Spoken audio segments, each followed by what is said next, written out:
And we are live. That's what I'm talking about. Yo, what's up? This is Terry Bryant. Y'all know this is Hits and Heels, Wednesday nights at 9 o'clock.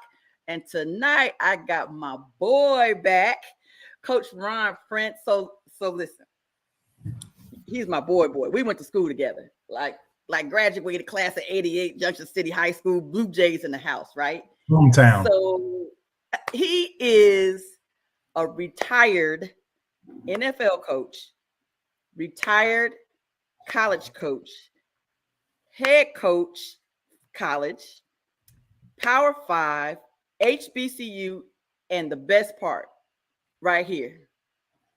Jalen just got on and said we don't know each other. The best part, he's got 4 children. All 4 children are D1 athletes. So today we're going to cover some recruiting things, and we're just gonna talk like he and I talk on the phone on a regular basis, and we're just gonna talk sports, the recruiting process, NIL, and those type of things. And Ron, go right on in. And your girl Jalen just popped on it. Jay. Ron. Yeah, okay, Jay and I've been having some great conversations about entrepreneurism, and there's a lot of great things happening in our country right now, because I think a lot of people in our community, well, I say our community, I think a lot of people all over the country have figured out if I can be a non-essential worker, they can take my job, or they can say I can't come to work, then maybe I'm going to have a little skin in the game and have my own business. So, I think we see a lot of young people, especially saying, hey, that 40-year career is with one organization or with one job or one career is fine, but I want to try to find out a way to break free myself. So I've been having a lot of those conversations as well. This has been fun for me, Terry, to watch you in your coaching career. You've had a very storied and illustrious career yourself, being the best athlete in the history of our high school, particularly in all sports. You give me too much credit. All I know is that you were the best athlete in our school. When we were there, you were the best. And so whether it was basketball, whatever, you were all around. So to see you be able to coach it, multiple sports, things you're involved in now, it's admirable. And so anytime I can try to be supportive, that's what I want to be. And the biggest thing I'm seeing, that when a guy is working 18 hours a day, long hours and all that stuff that comes with college and pro football, you really are in tune with your group, your recruits, your high school coaches, your people that you need to be in tune with. But you sometimes lose that big picture with what's happening in the real world, A, and then the rest of the sporting world, B, because you're usually late to catch up. So I'll give you an example. It's February 22nd. All of my NFL guys, all my buddies who've coached in the NFL, even those that were in the playoffs, are already back to work. What? Yeah. So it's been 2 weeks. Yes. And so, one of the things that I have a speaking engagement tomorrow with a corporation and talking about evaluation and assessments. And it's a world that you live in. And I had to really stop and think about, quote unquote, civilian world. When you grow up playing sports, you're always being evaluated. So you're trying to make that T-ball team, and you're trying to make that little league team. You're trying to make the basketball team. Well, guess what? They got a tryout that they take you to. And then you're just on the playground, and kids are picking teams, and kids don't get picked or what. Like, when you grow up in the sports world, you're constantly aware of the evaluations and the assessments that people are making.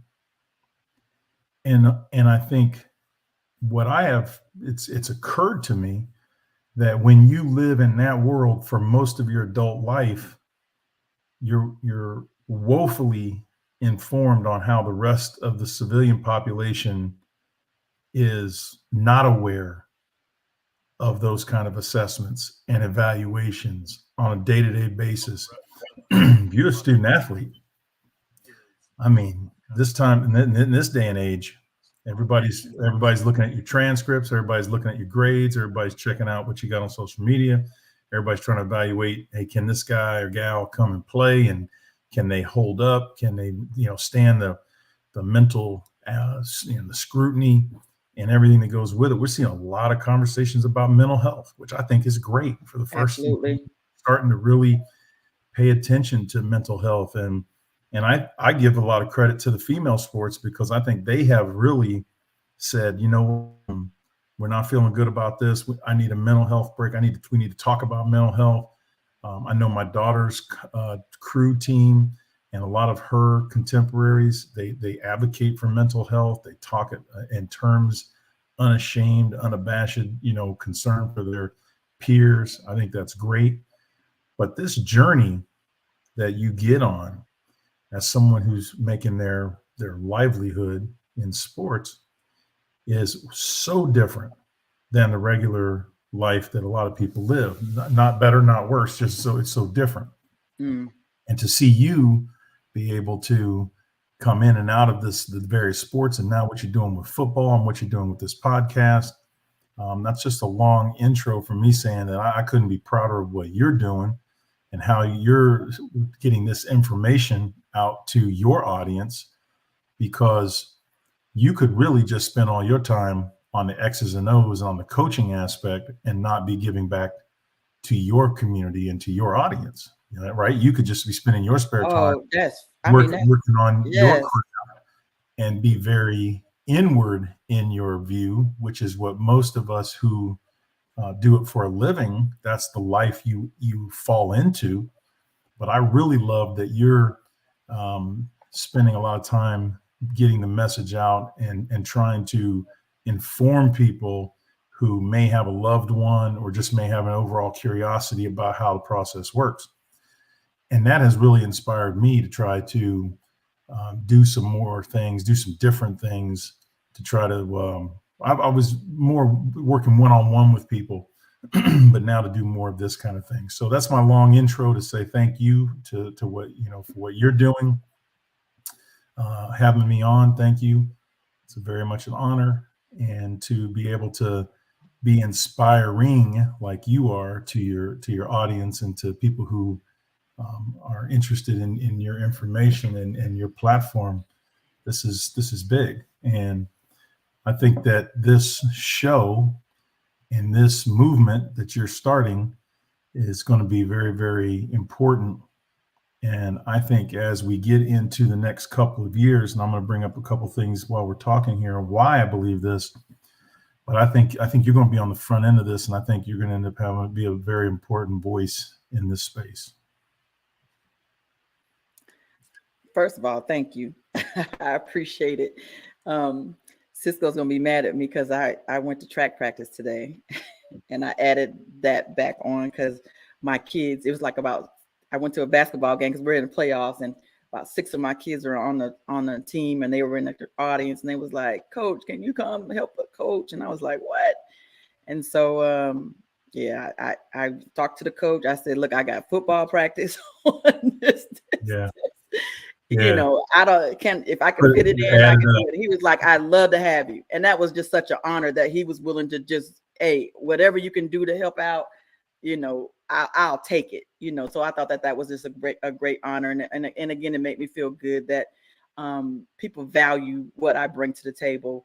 And I totally hope that this takes off or it goes to another level. But my biggest thing definitely is to get the information to the parents, because, we just went through this whole process with Ty going to Kentucky, and it was, if I didn't have you as a resource, it was so overwhelming, because you just don't know what you don't know if you didn't go through the process. And even if you have gone through the process, whether it was 30, 40 years ago, it's totally different now. Totally different. Different now. Cisco went through it. Yeah, it's totally different now. Yes. One of the things that really got me aware of this was, I guess it's probably been about 7 or 8 years ago. One of my wife's friends had a daughter who was a phenom, in the STEM field. And she went to Ben Davis High School here in Indianapolis, and she was not a normal student. She was a nationally recognized phenom academically, and some of the things that she was working on and some of the things she was involved with and some of her summer programs, et cetera. So when Sarah came to me and she said, hey, my friend would like to talk to you about colleges and how to go through the process, I was like, yeah, I'd be happy to. I was stunned at the fact that the normal process that people go through, no matter what their child is exemplary in, no matter what their field of endeavor is, once you start to get to the very top, then you start to feel the pressure of how do I respond to a school like Yale? How do I respond to a school like Stanford or Oxford or Georgia Tech or Northwestern or Princeton or whatever the school? And this young lady got recruited by all of them. Right. And the biggest thing in the end that we were able to do was because of my experience coaching in the Ivy League, where there are no scholarships, but it's all need-based financial aid. And we were able to help her negotiate the financial aid package with several rounds back and forth to the point where not only did she have everything paid for, but she was one of the first people I was aware of that basically what now we would call cost of attendance. Mm-hmm. So now the NCAA has allowed for a scholarship to cover not just room and board, books and tuition and that kind of thing, but now a scholarship can cover what is considered that gap, right, between what does it really cost to go away from home, attend this university, not only all the fees, but the travel back and forth, all that. She was able to have all of that covered as well. Ooh, yeah, that's powerful. So it was life changing, and when we see these folks or we interact with them, they're very grateful. Now this young lady, she's gotten a phenomenal job.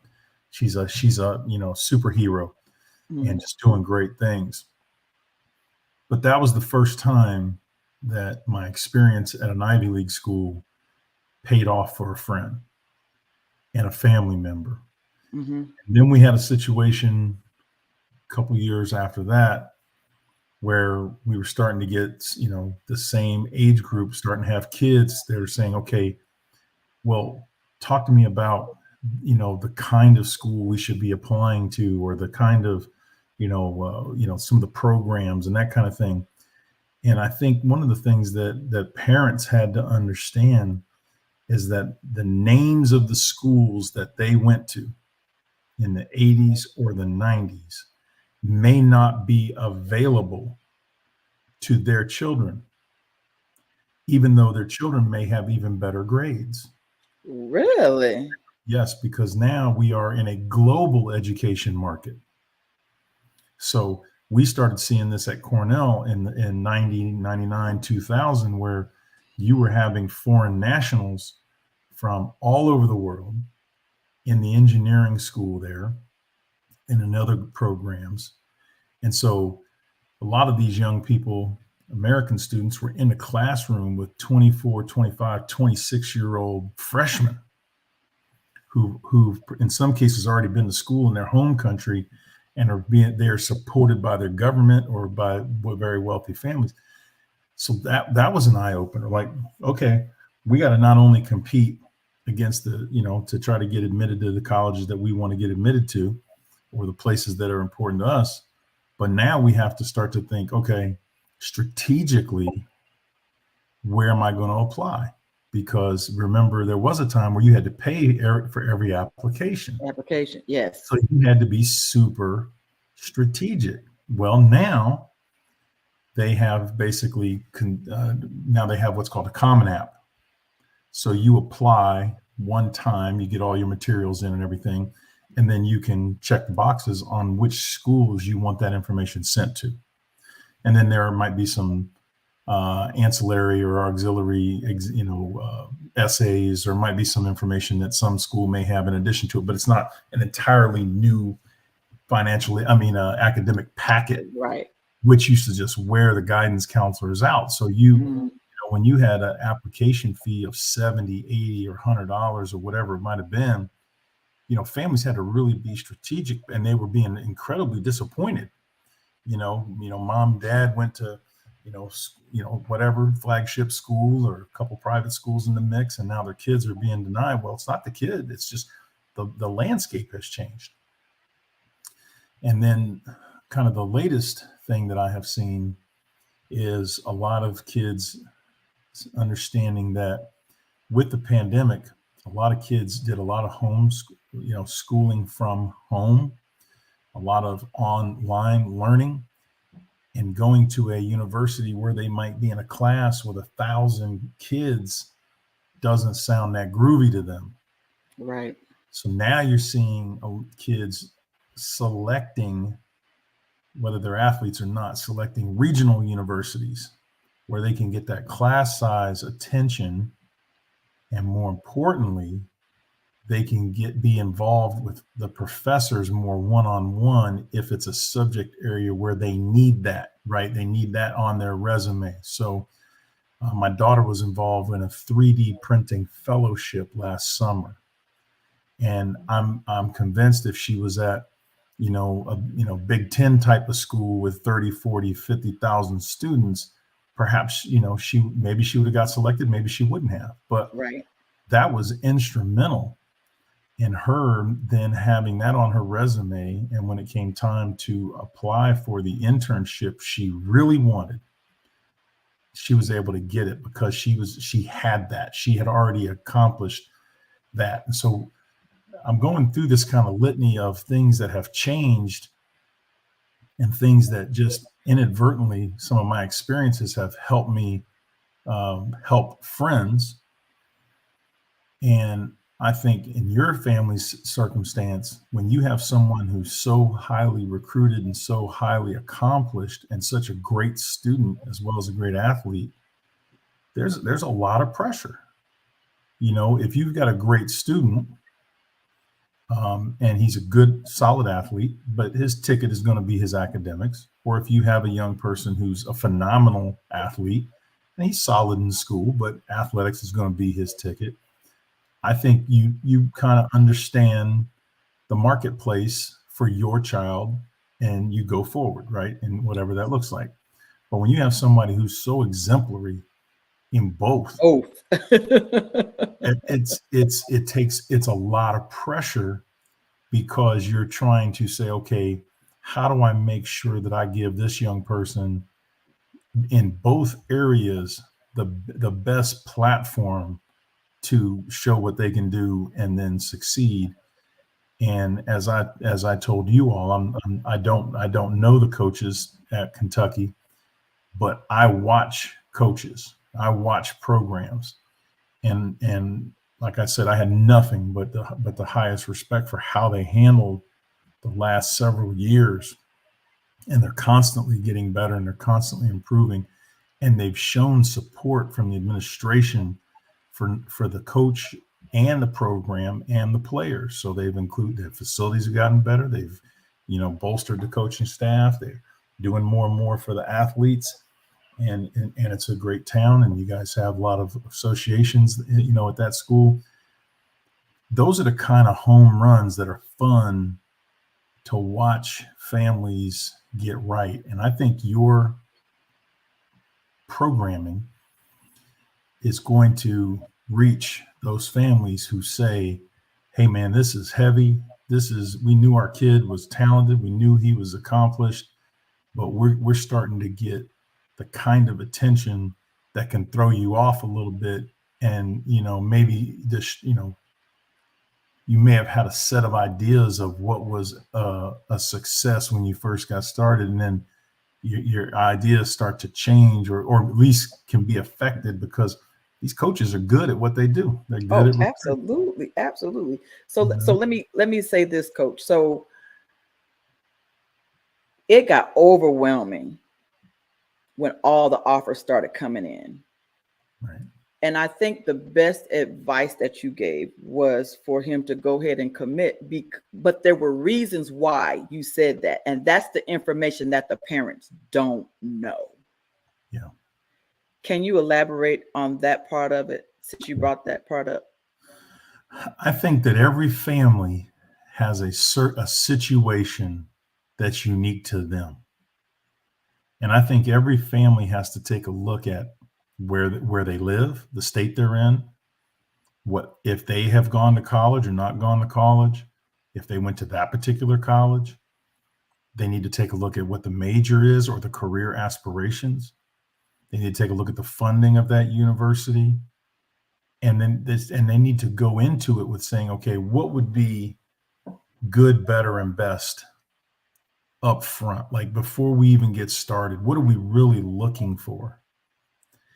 And what happens to a lot of people is that they may say, you know what, I would love for my young person to have a chance to attend, let's say, Tuskegee, one of the most unique institutions in America, one of the few private schools at the HBC level that's also a land grant university. So here's a really unique institution. Let's say the family would have said to themselves, man, this would be great. And their kid blows up. And so now, okay, let's say they wanted agriculture, or they wanted football, or they wanted to play baseball and football, or what, and early on they would have said, no, that would have been like, man, wouldn't that be something? Yes. You know what I mean? Wouldn't that be something? If our kid could get, and it could be in any school name, but I'm just mentioning Tuskegee because I see this kind of thing happen frequently. And then Stanford comes. Right. Okay. And then Rice. I'm not talking about Alabama. Right. I'm talking about schools that still have all of the same programs. Yes. Okay.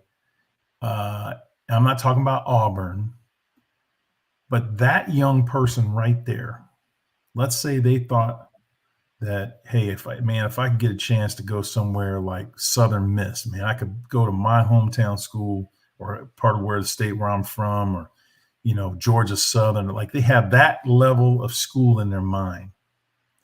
And then all of a sudden, here comes Purdue or Louisville.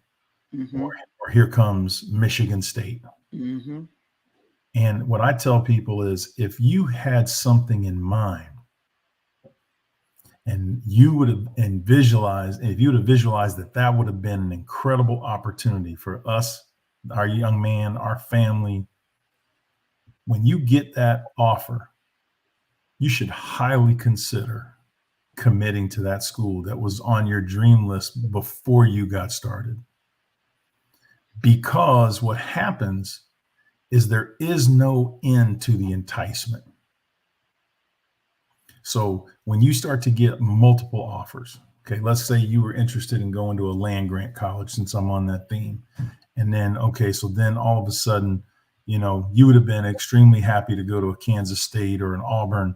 And then now it's Michigan State, it's Minnesota, it's Wisconsin, it's Oregon State, it's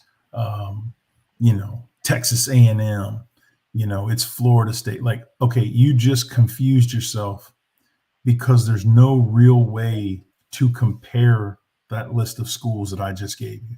Right. Florida State and Wisconsin, that's apples and oranges. That's not the absolutely same. That's absolutely. You compare those two. Michigan State and Oregon State. Those aren't the same, right? And it's not they're all great schools, but they have a different vibe. They're in a different part of the country. A lot of kids maybe they want to go to a more suburban or rural setting for a college, and then they fall in love with a coach who's at Maryland. All right, that's a more urban environment, or Georgia Tech, a more urban environment, and we're like, well, we weren't really thinking like that, right? Right. And I think what I see is a lot of people get the information and the offers come so fast that they lose sight of what their original goals were. And then when you add the complexity of a lot of these offers aren't committable, or they're committable for a limited time. But you don't know that. You don't, and you may not know that unless you're able to get your coach or somebody to get that information for you. And then here's the biggest part. You can burn, if you were fortunate enough to save for your person's college, you can burn through the whole thing going to C schools. Mm. And I think that's the part that has changed for me in 30 years.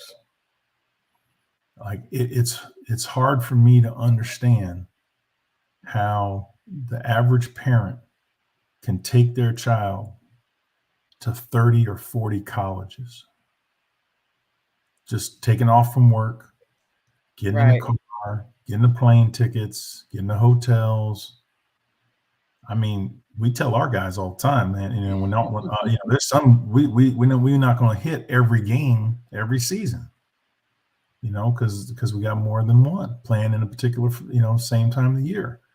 That's a decision that they made on where they want to go to school, and then there's some limitations to what we are going to spend to go to the games when you got multiple kids, much less to go 30, 40 schools just to visit. And it's enticing.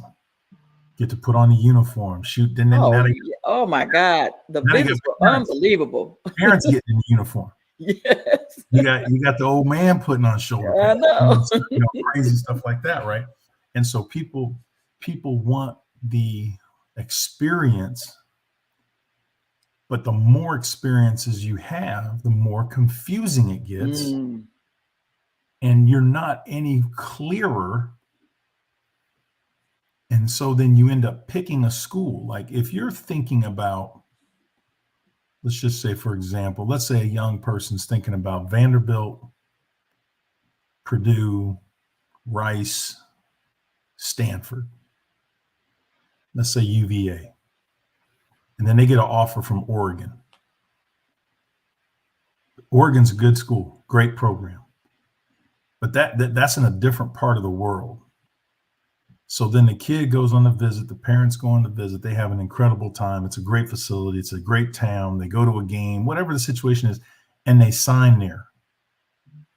This is my opinion, but I think so much of what we're seeing in the transfer portal is because that initial school, which was on the family's radar, and wouldn't this be great?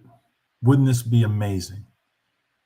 And the seduction to go to schools that's different if you don't have options, or if you didn't have any. Right. If you don't have a lot of options, that's totally different. Yes. Or you got a family background that says, hey, there's not one place in particular, or we've not really thought that much about it, right? I mean, that was my situation. My parents, they weren't thinking about college. If I went to a junior college, and then wherever the best offer was after that, I went to Appalachian State. My parents never made it to a game. They came for my graduation. Gotcha. I mean, that's the reality for a lot of kids, right? And there's no shame in that. You're making something of yourself. That's great. Right. But if you've got parents that are watching this show, they have the wherewithal to think about this. They're studying this. You already have a qualified person who watches and listens and processes your information. And I would just encourage them that wherever they are in this country, whatever their mentality was about, wouldn't that be great? If that school recruits, admits, offers, whatever you want to, whatever threshold is important to you and your family's financial situation, take it, because I think the transfer portal is full of kids who strayed away from the planned school. It didn't, and so they end up going to a school that was seductive or attractive. And then now they're in the portal trying to find in less time. Now think about that. Yes. So you're in the portal as a freshman or sophomore, and now you're scrambling to try to find another school because you're not comfortable where you are. And you got to make a decision in a shorter period of time than you did as a sophomore, junior, senior, maybe even. Right. And I think that my biggest advice to people is to really sit down and be honest with your kid, your young person, whether you have a lot of means or not at all, and be honest with the situation. My parents, when I went to them, the coach from Nebraska was like, "Hey, we'd like you to walk on." I went to my parents. I said, "Hey, Nebraska would like me to be a walk on." They said, "What's a walk on?"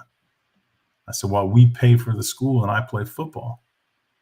And they were just honest with me. They're like, "Son, we're not college people. We weren't thinking about saving for you to go to college. Our expectation is you get a job and maybe Right. join the service or whatever. Do like the vast majority of Americans do." Right. So I think that a lot of families are getting the pressure and the guilt of saying, "Okay, I better take my kid to 30 schools. I better all these schools that call, all that send that letter, all that invite him to go to camp." It's like fantasy football, right? It's like fantasy camp. Mm-hmm. And we're going to run all over the place. And by the time we get done, everybody's tired. Nobody's enthusiastic. And then the last point that I'll make on this, which you can expand on more, we can cover it in more detail, but I think the most tragic thing is I see parents farming out to allow other people to take their child to 20, 30 schools. And Terry, I'm really concerned about where that's going. Because when you start having your child if he's recruited like that in 10th, 9th, 10th, 11th grade, And an uncle or a or coach or somebody else besides the 707 parents coach, taking them. 707 coach, high school assistant coach, I don't have no beef with them. I really don't. I don't have a beef. But the information that the kid is gleaning sitting in that coach's office, you've got more life experiences. You're sometimes the young people are hearing what they want to hear. And parents can say, "Okay, hold on, explain that to me again. What did I hear him say? What is this? Is this an offer?" And, so it gets reported back to the parents, or just in general, when you take something that's probably the second largest or third largest expense or potential investment in a person's life, buying a house, getting married, picking a college, those are the three most expensive, like things of value and biggest financial contracts a person will enter in their life. And you have someone else, but you're like, but I want him to see these 20 or 30 schools. Again, you get into an influence game. Now, who's influencing your young person? Who's the person taking them, and what's their motivation? I'm not saying it's a negative motivation. I'm just saying you just have a lot of people who now have an influence. And if I could encourage parents to do anything, is to be honest about, hey, we need a scholarship. We can pay half. Or we want you to get admitted to the highest academic school with your situation, and we're going to apply and probably receive financial aid. Or, hey, we want you to get in a great school. We know we're not going to get any financial aid. We can pay for it, but it's hard to get into these schools. So you use your talent to get admissions to a great institution. And I think a lot of parents are a little bit embarrassed to have those kind of conversations, and they just kind of want to sit back and say, well, we'll wait and see who recruits them. But then the kid, he's thinking, man, Oregon is fly. Right. The unis is hot. If you go see the campus, it's beautiful. Right, beautiful. The town's beautiful. The facilities are amazing. But it's like, and then the parents come back saying, well, we were thinking NC State or Chapel Hill or UVA, but they never expressed that. Right. And now the kid's at UCLA.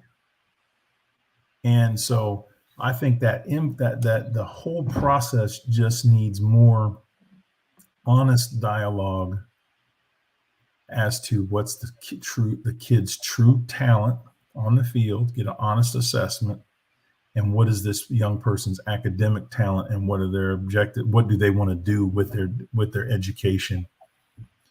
And then I think what are the programs that make sense, at least in the beginning, have a list, whether it's 3, 5, 2, 4, 6, doesn't matter.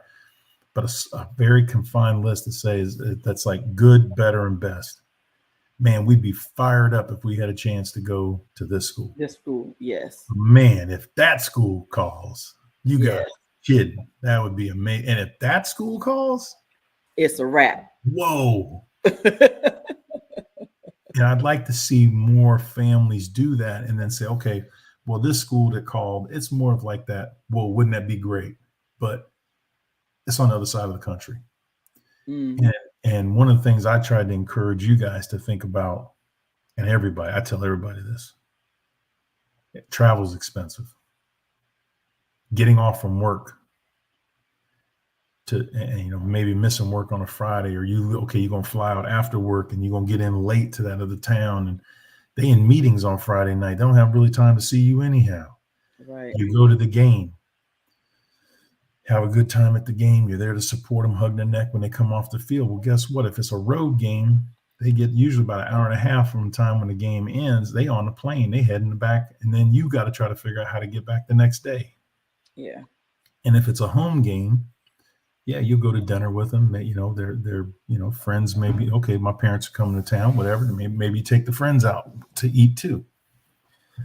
And then now you got to get on a plane, or you got to drive 12 hours or whatever it is coming back. I just think parents, and they're like, well, he's getting a scholarship, so we're going to use his college money for that. And my point is, if you took that money and you put in another element for that kid. Yeah, another investment. Yes, absolutely. You've created your own NIL. Yes. You got a down payment for a home, or to start a business, or if this person, needs to go to another type of, postgraduate or postdoc type program, you've got that. But, we start off so arbitrary sometimes, and we let the process come to us instead of being proactive and saying, okay, these are the schools that we really want to know if they're on board or not.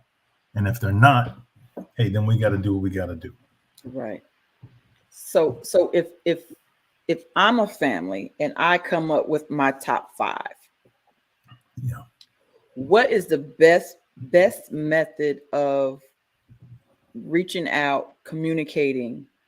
Do I make sure I go to their camps? Of course, I'm going to research and make sure they have my degree, all of that. But what is the best way to communicate with coaches? No question. All right, I'm going to tell you exactly how to do this. The very first thing that has to happen when a coach watches your film, what's the second thing he talk about after? Okay, how you doing? What's your name? My name's Joe. Okay, boom, boom, boom. Oh, okay, I watch your huddle. You can play, my man. What's the next question he asks? What's the grades? So the very first thing every parent needs to do is go to their guidance counselor, get the transcript. Even if we're talking about 9th grade, get the SAT score or PSAT, and go to the school. And that's why I say you have a small list. But starting in the 9th grade, start going to those universities' academic programs in the summer, or like a Upward Bound, or whatever the programs might be. Okay? I loved Upward Bound.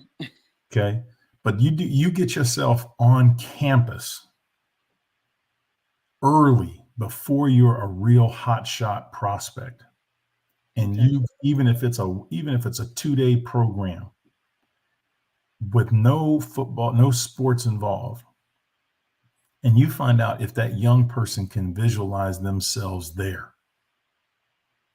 before anything else. And then if it turns out that they can play at that particular school, or maybe they're at a higher level than that particular school, maybe it was more of a regional college, right? So I'll give an example. So maybe we'll just use Indiana, for example. So, hey, maybe, there's some young people who, live in southern part of the state. And so maybe they're taking their kid over to Evansville or University of Southern Indiana, and they're getting them academic programs. The kid's starting to feel comfortable. Then boom, he's getting recruited by Indiana. Okay. All right, good. Okay, we weren't necessarily thinking that, okay, that's good. He had growth spurt. Okay, boom, Purdue. Okay, Notre Dame. Boom. All right, Ohio State. Boom. Okay. But that now the kid has been on campuses though, and can understand what that part looks like. Okay, so that's the first thing. And you get to the guidance counselor and get them thinking, help us navigate this academically. So when we get the offers, we want to be able to come to you and say, how does this fit with what we do? Absolutely. What are we trying to get done, right? Absolutely. And then this game this is all about getting to the games, getting to the camps, but getting to what you really want to do is find a teammate or a friend who's going to the games in the fall. It sounds weird. Okay. You go to a football camp, there's sometimes these mega camps have 1,000 kids. But if you have an upperclassman or you have a friend who's on the team or is going to be there for the games, okay, you know what it's like to be on the sideline for the game. And you're in that pregame recruiting venue and the coaches come around. If you're that guy and they see you on the sideline with your buddy who's being recruited, you'll be like, who's that? Right. Okay. That's how you make that name. That's how you make that. Okay. Because the camps are just overwhelming. Because the on the field coaches, the name coaches who actually have the authority to make an offer in camp are so slammed. Unless they come out of their office, they're never going to see you. And you're going to have like that one shot with about 100 other kids mobbing the coach. And if he doesn't know you and you don't stand out physically, and whatever, then you're going to go walk away from it going, man, I didn't even get to see the coaches. So I always say, if you can get on the recruit list for a game, that's the best way. The second best way is if they come to the school to recruit your school, find out from your high school coach, when is school A scheduled to come in, or when they are. Even though I'm a 9th or 10th grader, I want to have FaceTime with these 3 schools, even if I just get to walk by and wave. Absolutely. Okay. And then third is Twitter, the DMs. But here's where it gets tricky, because most of the big time college coaches do not run their own Twitter. Right. So they have an assistant, a graduate assistant or a recruiting assistant who see what comes through, and then they filter the conversations, and then they check it with their recruiting list, blah, blah, blah. But you can reach out to the recruiting assistant at a place, the people in the recruiting department. If you reach out to Vince at Kentucky and he don't really know you like that, right? He's got 500 of those every day in his inbox. Absolutely. I can't imagine what Vince's inbox looks like. Yeah, I just can't imagine. Yeah, it's not because he's trying to be doggish or big time, nothing like that. It's just he literally has 1,000 things to do every day. Coach the kids, a myriad of things. Watch tape, get ready for game. He's not trying to blow you off. He just has hundreds of other people in his DMs like that. So, but if you know who the recruiting assistant is, if you go through the website or you figure out, okay, they have, or your high school coach is still the best way to get in touch with a local program, because they go to the clinics, they see them in informal settings. And I can tell you that some of the greatest players that we signed when I was at Virginia were guys that we knew, we saw in the weight room when they were 10th graders recruiting somebody else. Really? And the coach would say, Coach, you're going to be back to recruit him. Right. You'll be back. Yeah. Yeah. He's upcoming. Oh yeah. Wait on that guy right there. Ty's high school coach does a fantastic job of that. And I know a lot of the kids from Frederick. I think we had 16 kids or 23 kids. It was a lot that got offers to colleges, and that was exactly why, because they would come on campus and he'd point them out, and then he does a great job of also promoting them on Twitter. Yes. And I don't see a lot of our other local coaches and high schools doing that the way Frederick Douglass does and I definitely got to give hats off to them. Yeah, absolutely. The guys who have a real system set up to do that, they're worth their weight in gold. The reality is most high school coaches are trying to keep players they have on their team from transferring or developing them, getting new players, coaching, getting their coaches together and everything like that. So I never fault the high school coach if he doesn't get the kid recruited. Right. Where I fault the high school coaches is when they don't know the player's academics. So sometimes you'll be a college coach and you'll go into a school and the coach will tell you, man, that guy right there, that guy's a player. But he ain't got no grades. Man, he don't know he don't have no grades. He might have a 1.5 and doesn't know it. Right. Those are the programs that scare you as a coach, because then you're thinking, okay, what else doesn't he know? Ooh wee. Because we should have. Yeah, I mean, how much do you know about his character? Yes. We should be having some feedback on weekly grade reports or whatever, right? Eligibility. Yes. So, okay, maybe he's a 9th grader and he's fallen off a little bit. And he came out for football and he's balling as a 9th grader. And now it's second semester, 9th grade year. And now I get the grades. Okay, fine. But we should put a plan in place to correct that as fast as possible. And so to answer your question, I think getting on because you'll be shocked when you get on campus as a 9th and 10th grader, academic programs, and kids start talking about certain things. That information gets back to the football staff. Okay. And it's one of those hacks. Mm-hmm. Where you go into the admissions office and on a campus visit, and you take an admissions tour, and you say, "Hey, I'm a 9th grader, man. I want to major in whatever engineering, but y'all need to know I want to play football here too." That gets documented and sent to the football office. Oh, get out of here! Yes. Oh, wow. These people underestimate the guidance counselors at your high school, the admissions people at the university. Mm-hmm. People completely underestimate. They're not going to call up, Kirby Smart at Georgia and say, "Hey, you can take this guy." Right. But the name will get to the coach, to Kirby. All office. Okay. It'll get to the office. It may not get to Kirby. Right. Might not get to Kirby, but to the office. Okay. Somebody in the building will get the name and you'll get on a list or whatever. But at least that's why I say 9th, 10th grade, this process has to start. Oh my God. So that was the next question. Okay. So there's different areas of the recruiting process. Yes. Okay. So we just had a signing day recently, right?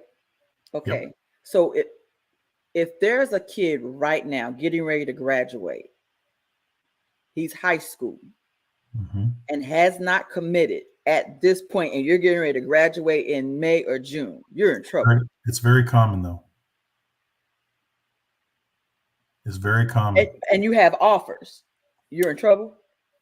Well, there's probably nobody this time of year who has an offer, who hasn't committed. So here's what I'll say.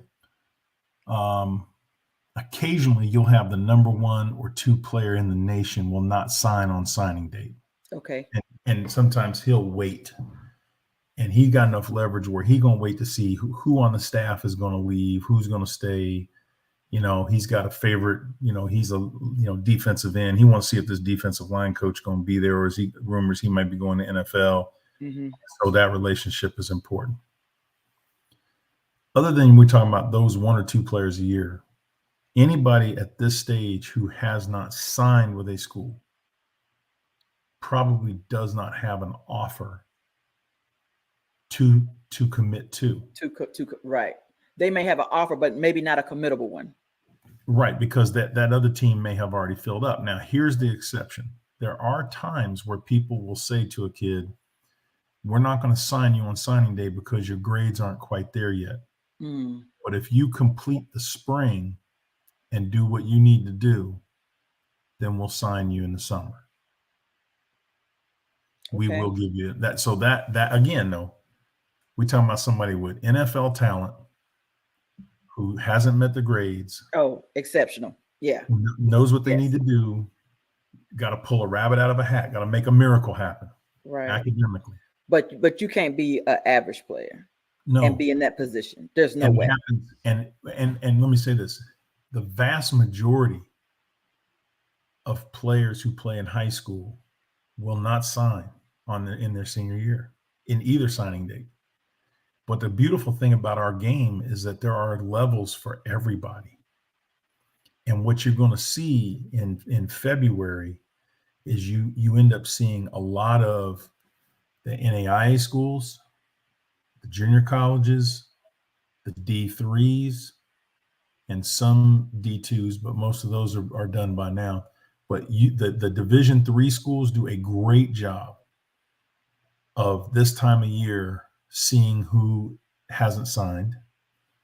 The That NAIA school who wants to play in college. Now, yes. the D3 kids are typically academic oriented. Right, because they're not scholarship, right? The D3? Correct. Okay.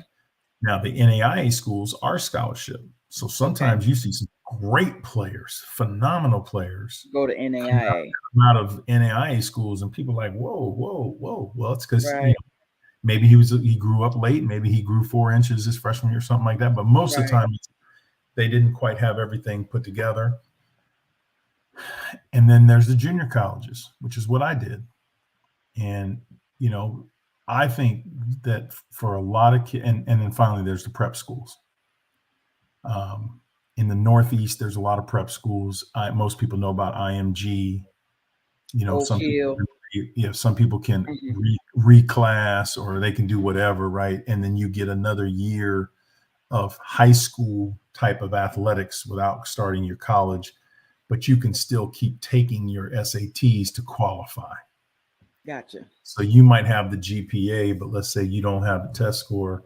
So you can go to prep school and keep taking the test until you pass it. So prep schools, junior colleges, NAIA, D3 are still actively recruiting right now. Okay. And I think a lot of people look down their nose. Yes. It's like D1 or bust. And to me, and that's the wrong attitude. It's the wrong attitude. If you're saying I'm going to use my athletic ability to get a great degree, and I got the money to pay for the school, then you should be doing that, whatever that looks like. If that means that you don't get into Yale, you get into Hobart, then great. If that means if you don't get into UVA and you go to Washington Lee, great. You're still going to accomplish all the same things that you want to accomplish at those schools. But if you're like, hey, I need a scholarship to go to school, and I don't have a scholarship right now, it's not all lost. I mean, these junior colleges, they give scholarships.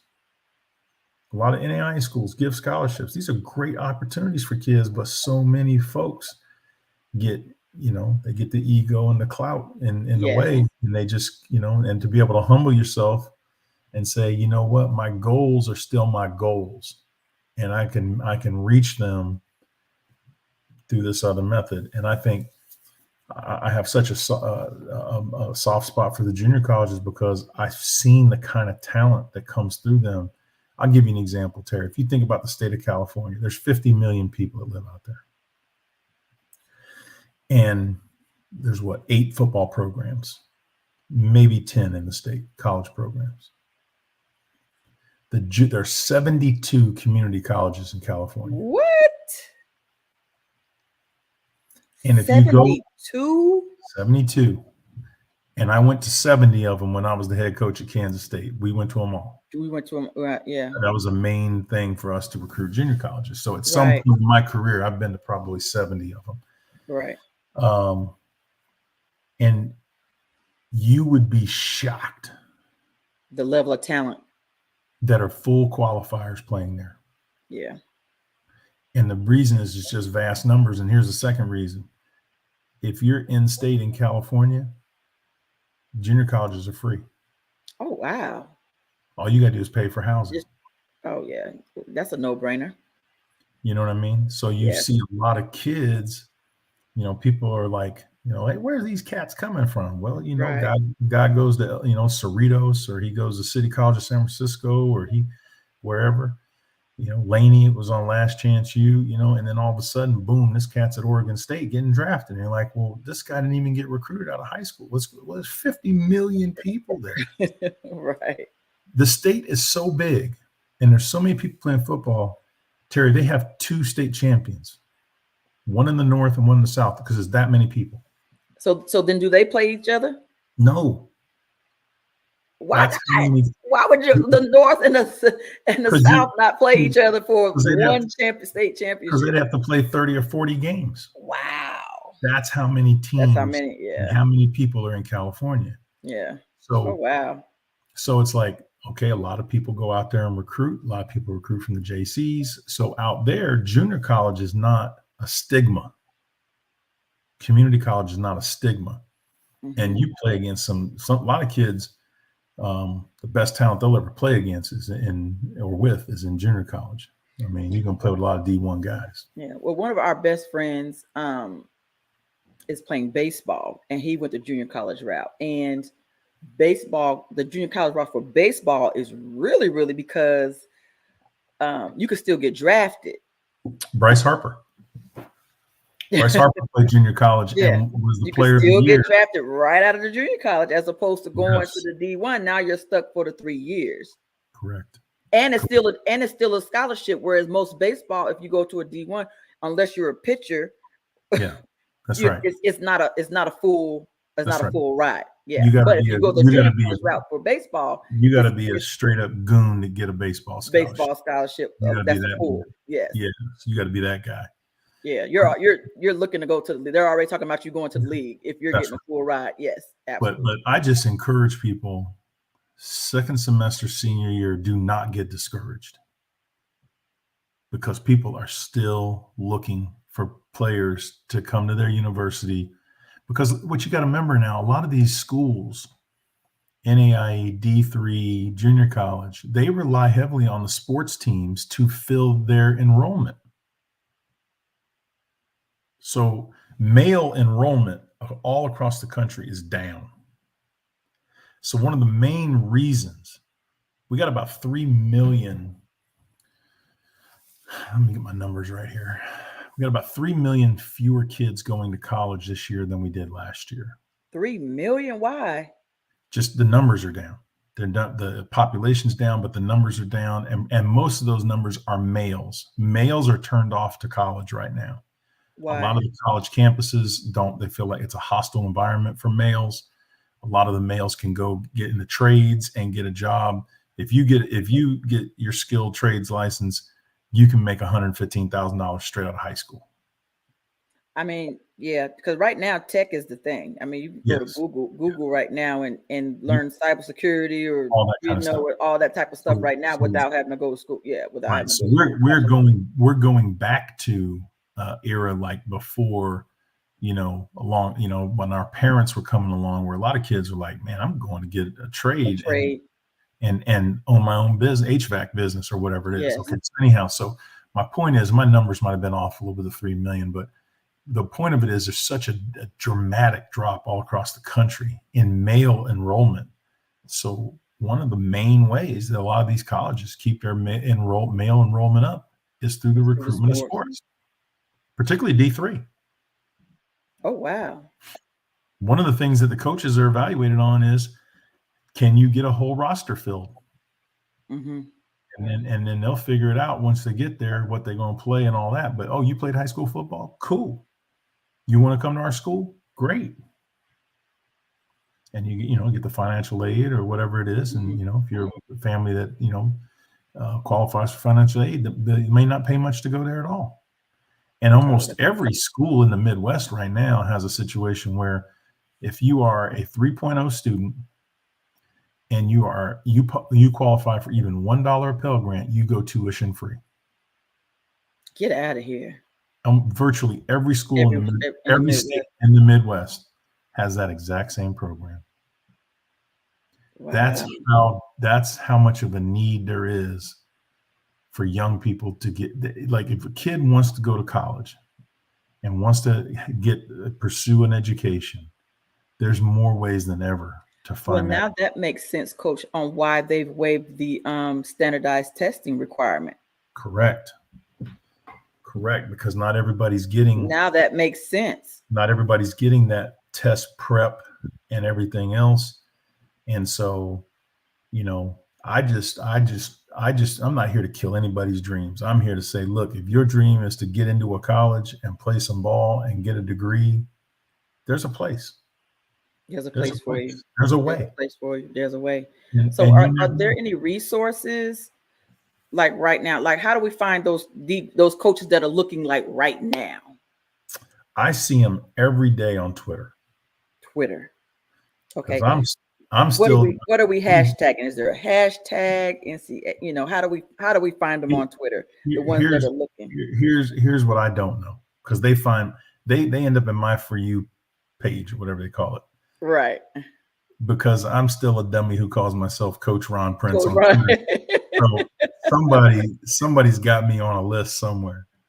But there you see it constantly, and all the recruiting services, people will be on there, say, hey, a D3 school is looking for a wide receiver. DM me if you're interested.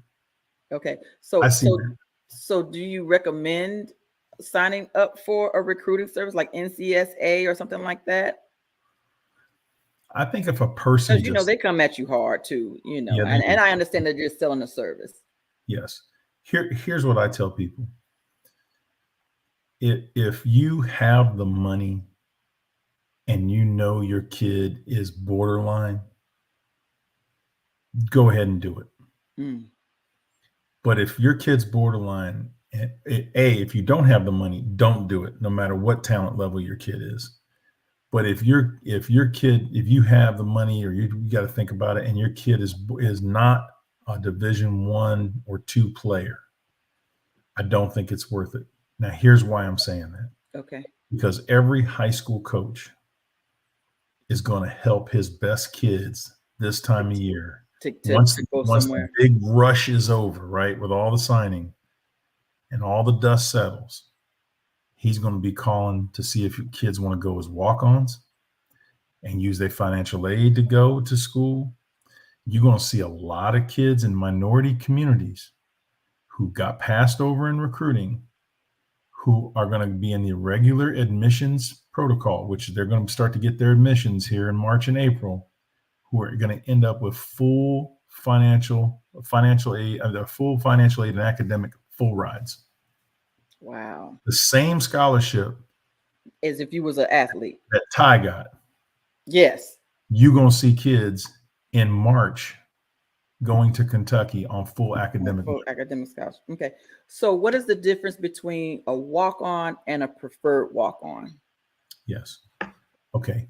The preferred part is if you are recruited by the staff, they see that you have some talent, or you come from an important high school, or you are somebody that they know that they want to have on their team in training camp, you're a preferred walk-on.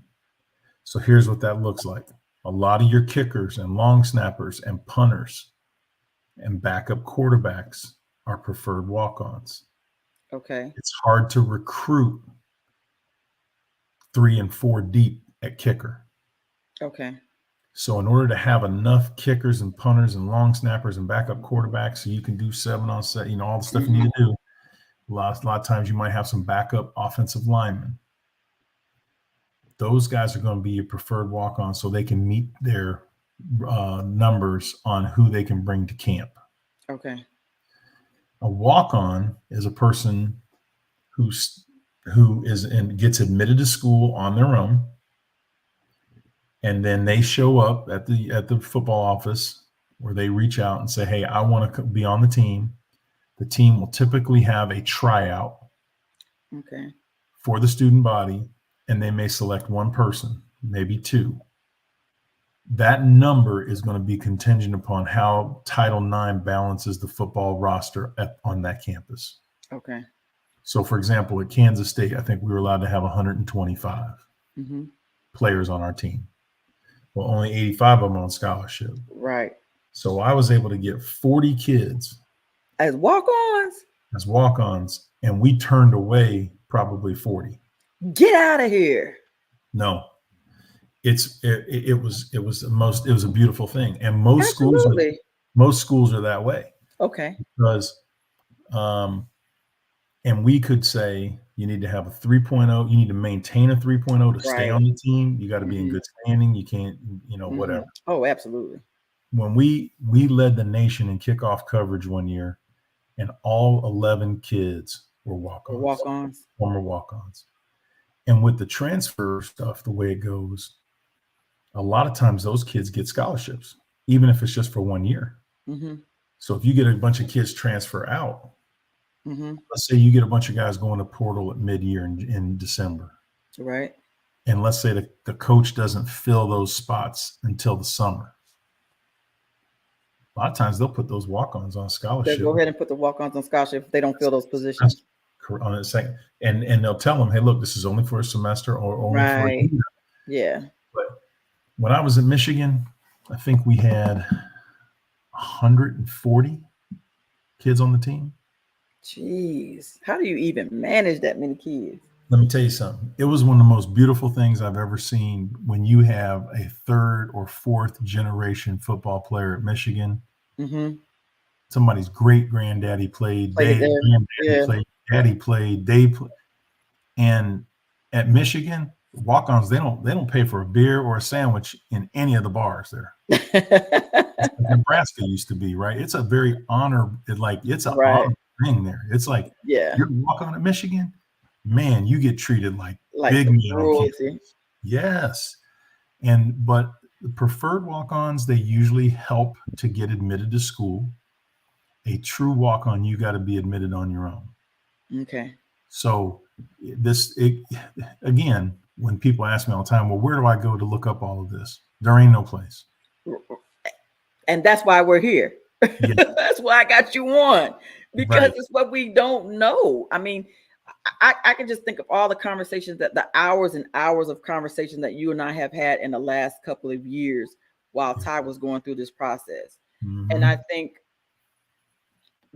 one of the most valuable ones was when you explained to me that, okay, there's an offer, but they probably offered 5 or 6 other kids. They probably offered 10 other ones, and so if you're waiting around to commit, by the time you make the decision, that offer, it might not be there. And that's the information that the parents and the student athletes have no idea. Mims, let me go back to my initial example about Tuskegee. Okay, so let's go back to that first example about Tuskegee. I can tell you how many people get offered by, let's just say, Eddie George at Tennessee State. Okay. Or Coach Hugh down at Grambling. Right. And they're like, okay, I got offered, but I'm going to use this to get other offers. Yes. And so they're collecting. They collecting offers. They fool around and come back. And those schools have filled up. And then now they want to jump bad with those coaches and saying, well, you pulled my scholarship. No. But the reality is you waited too long. You didn't see value in it. You didn't want to take it and commit and go there, and knowing that 2 years ago you would have been flying high. Absolutely. And and so then you only hear the one side of it on TikTok or absolutely Twitter. You don't hear the whole story. Right. And you don't hear the whole story because they don't understand the process. Right. That's why Ty was the first commit for 2023 for Kentucky. So there was some other things that had kind of went down that was like, woo. Terry, we talking about $250,000 nowadays. Yeah. That's one of the largest. How much the education is worth. Yes. That's one of the largest financial transactions, one of the top 3-4 transactions most people will do in their life. Yes, absolutely. God bless you with the talent and the mind and the aptitude to be able to do this, and the health to stay healthy and all this stuff. Don't play with God. Don't play with it. Don't play with God. I love it. Don't play with God. Don't play with God. No, he put you in a position to be able to do something great. And you know what the beautiful part is? If a kid goes, let's say, I'm gonna stay on this Tuskegee example because I love Tuskegee. That kid goes to Tuskegee and he graduates in 3 years, 4 years. Guess what? The NCAA lets you grad transfer anyhow. Oh yeah, I love that. If you that guy, and you've been your 3-year starter or whatever it is. And yeah, once you graduate, they let you transfer anyway. Yeah, so, I love that. And so if you just got it in your mind that I want to go to XYZ, then you go there, right? Mm-hmm. But to me, it's like there's no reason to play with these schools, and there's no reason to be played by these schools. But it all starts with knowing what do you want? What do you want? Yes. What do you want? Where do you want to go? What do you want? It was easy for us because Kentucky was Ty's dream school, and I was concerned at one time because, I was like, what are we waiting on? You called me. You was like, what the hell y'all waiting on? What are you waiting on? I just don't think most people think that the school will move on. Right. And that's to me, most of the people who get in that situation 2 years ago, they wouldn't have been that person. Oh, wow. But they got intoxicated by the process. All the offers and the process. The attention. And the attention. The love. And it feels good to put all the posts on Twitter about all the offers that you done got, and and then make your little banner with all the little different schools, and now they doing here's my top 10, and now I'm doing my top 5, and yeah.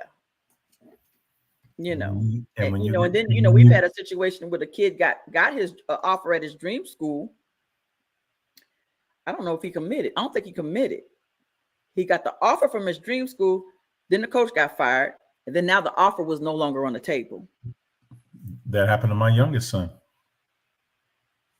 At Alabama State. They offered him. And we had a situation where our oldest son, who was at the Citadel, was playing at Samford. And we were gonna go down to Birmingham. And Alabama A&M and Alabama State were playing in the Magic City Classic the week before, which I had coached in that game when I was at Alabama A&M. Okay. So I knew this was an important game. Absolutely.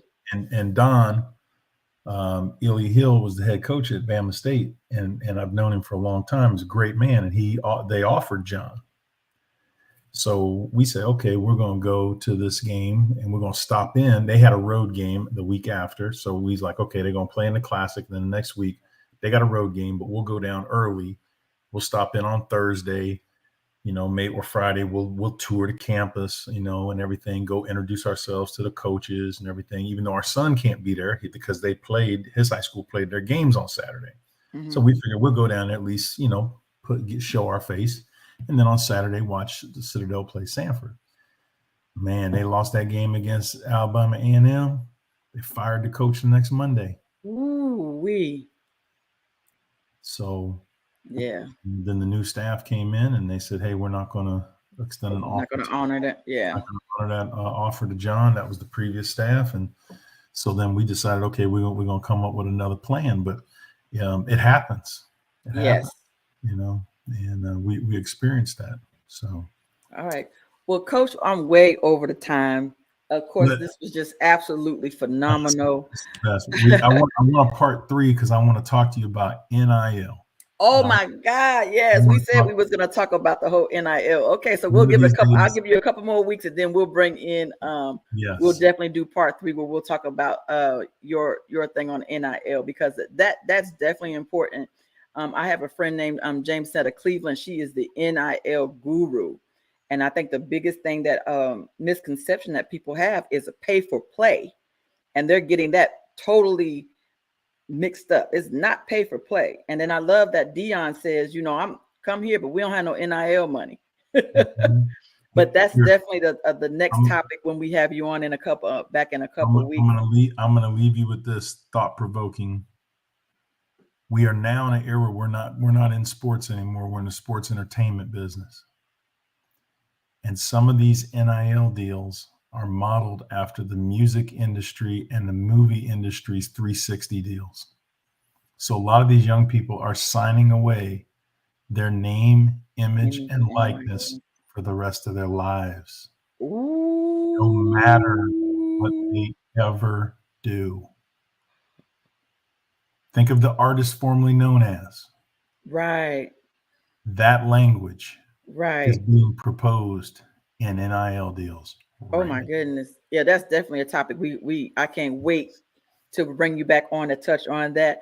So friends and family, that's it for tonight. I'm not getting ready to put no outro music on or anything like that because we are way over the time. Thank y'all for tuning in. If you're catching this on a replay, I appreciate you. Make sure you go to YouTube and Facebook and like our page. Go ahead and subscribe. We appreciate you. Make sure you forward this to student athletes and especially parents of athletes, because this is the type of information that they need, that they really need to get. And so here's my boy, Coach Ron Prince. I should put you got information. Can anybody reach out to you? He's on Facebook and Twitter. They can reach out to me, Calendly at Boston Bull.